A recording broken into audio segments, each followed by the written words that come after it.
This is Everett Triplet again. I have become aware of more important information, which do my best to try to do a video to explain to you the things that are coming together in my mind is very clear. We're watching the process moving forward, called in prophecies the birth pains. They have begun. We're under contractions. But the most alarming prophecy I see is the Isaiah 33, where it says, "Woe to the destroyer who's not been destroyed," which it says, when you stop destroying, you will be destroyed. Well, there's no other military power on the planet that has gone around doing as much destroying as the United States, which we know we're up against powerful enemies. We're only about 4% of the world's population. We're facing a lot of hostility and global turmoil. I understand what's coming. Our country's been set up to appear to the whole world to be the nation who's responsible for creating all the global chaos, when in fact we're just trying to be free, because freedom's not free. And many Americans have paid the price to remain free. But who's really opposing us is those who want to have a global government. And just since the new year, I listened to I call him the president of the world because he's the Secretary General of the United Nations, which is the global government. But Antonio Guterres, in a 2-minute speech, which you should look up, I think it was on January 2nd, he says his message is simple and clear. Stop. Exercise maximum restraint. He talks about the global trade imbalances and chaos and technological war. He's talking, everything he's talking about, he doesn't say it, but it's about the United States. He says we must renew international dialogue and agreements, and which we're actually being accused in a speech by Putin. If you follow me and look up other information I've got, it tells you that Russian leader Putin said global war is almost inevitable. But it can be avoided if the United States will just do one thing: agree to the same terms as everyone else, to be subject to the international laws. Now, the international law rules over the whole world. But these people that want to have a global government are mentioned in a speech by Trump when he was campaigning. He basically said his campaign's a true threat against those who are trying to control the levers of power in Washington, and that they have a radical global agenda, that there's no limit to their financial resources. He's talking about the international bankers that own and control the Federal Reserve, and they're the ones responsible for our massive amount of debt this country's in. They've been working to try to destroy us. At any rate, they're being very effective. You know, the old saying, united we stand, divided we fall, is very true, but we've never been a nation so divided, because they're planning for the fall of the United States of America. But back to the assassination of the Qasem Soleimani. At his funeral, his daughter made a statement to all of the people there mourning his death. And in words, in an attempt to console the people there, she said, "America has a dark day coming."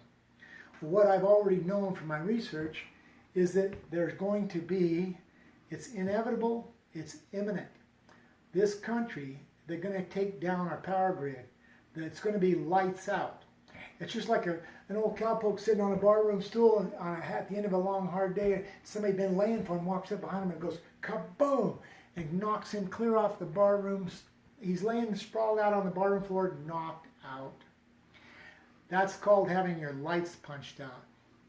That's their plan. They're coming to do it.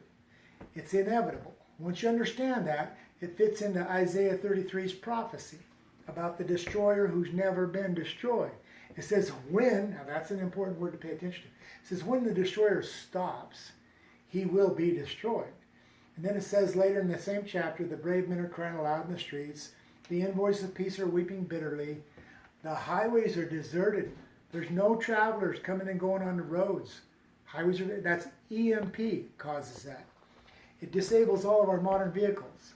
It's lights out. There's other information. I've been talking about it for years, which we fail to recognize the words in this song, Stand By Me, starts out, when the night has come and the land is dark and the moon is the only light you see. The land is dark, the night has come, the moon is the only light. He says, will you stand by me? Will you be afraid? That song's describing EMP, grid down, extended. So is the song Sound of Silence. It says, hello, darkness, my old friend. I come to speak with you again because, why? Well, because always answers the question, why? Because the vision planted in my brain still remains. Paul Simon talks about it. He talks about standing under the halo of a street lamp. That's at night. Street lamps are on at night. And he says his eyes were stabbed by the flash of a neon light that split the night. The Bible prophecies talk about a sudden day of disaster coming, and it's going to come like a thief in the night. Jeremiah 6 talks about disasters coming from the north, that they're planning to attack at noon, but the daylight fades, the shadows grow long, so they change their plan to make it a night attack. All kinds of information is talking about this, as well as the song, A Bad Moon Rising. I see troubles on the way. Hope you got your things together. Anyway, these songs are all prophetic. They were actually, people wrote the songs, may not even have been aware that they were being directed and inspired by God, showing them what's coming. And we need to listen, and we need to think about what will you do. The grid's down, what we have for water. Do you have a well, a pump, or the city you live in have water? You could get a 12-volt pump. I have it myself. I bought a cistern, a big black poly tank. I hook a 12-volt pump to it, hook it to the hose bib on your house, shut off the water main on the street. Your house can be run like an RV. You turn on the kitchen faucet, and the water will go, shut the faucet off, the pump will go, pressure up. Your lines are under pressure. Your toilet will flush. Put on a pot of beans, whatever you want. You don't have to be without water, but you're going to be without power. You may not have a generator, but it would be a good thing to have. But if you have a couple of deep cycle batteries, an inverter, and some solar panels, anybody who understands this is what they got planned. I'm here to warn you, and it's coming. It could be happening in about 5 months, because it says when the destroyer stops, he'll be destroyed. Well, it was about a year ago when President Trump announced, according to him, the war on terror is over. That ISIS have been beaten. They've been beaten badly. They used to be dominant. They're not so dominant anymore. He says he wants to bring the troops home. Well, since the assassination of Qasem Soleimani, the Iranian general, Iraq has made a decision for the United States to get their troops out. Go, leave our country. We don't want you here no more. That is also part of stopping. But the stopping process, this country is the destroyer. There's no other military power on the planet that even comes close to the track record of destruction that this country's caused. And so I began to understand. I even wrote a little booklet. I passed out thousands of these little booklets. But I'm hoping this YouTube video could reach more people. I need people to follow me. I have a lot of other information that actually ties into all this stuff. And the more you listen to what I have to say, the more common sense it makes. Stock up on food, stock up on supplies. There's a war coming, and we are going to prevail. But in order to prevail, a military expert made a statement one evening. He said, in all the histories of wars that have ever come and gone, is that every single time two opposing forces are engaged in a conflict, is that the side that always loses, they're the ones whose supplies are cut off. So I decided to myself, I don't like this idea of losing. I'm going to start collecting supplies, and so should you. I can't solve this problem by myself, but I do know that freedom, it's not free. And there's nothing more precious in all the history of mankind. Freedom, more precious than life itself.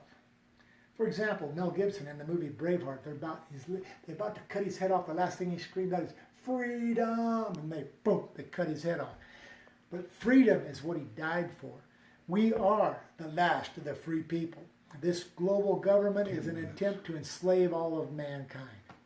I'm going to cut this video short. I'm going to keep putting them on. I'm going to try to figure out how to put information together better than what I'm doing now, but this is as simple as it gets. So subscribe, click like. Talk to you later.